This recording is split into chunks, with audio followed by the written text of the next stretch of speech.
আপনি জ্ঞানী, মানী, বুদ্ধিমান এবং খ্যাতিমান হওয়ার পরও যদি কনফিউশন থাকে, আপনার বুদ্ধি থাকার পরও, আপনার ইচ্ছা থাকার পরও আপনি কিন্তু সফলতা অর্জন করতে পারবেন না। যোগ্য মানুষও কনফিউশনের কারণে অযোগ্য হয়ে যেতে পারে।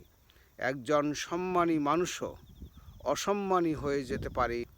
একজন আস্থাশীল মানুষও জনগণের কাছে অনাস্থাশীল হিসাবে পরিগণিত হতে পারে যদি সে সঠিক টাইমে সঠিকভাবে সঠিক কাজটি না করতে পারে। অবশ্যই কনফিডেন্সের সঙ্গে নিজের কাজটি করতে হবে।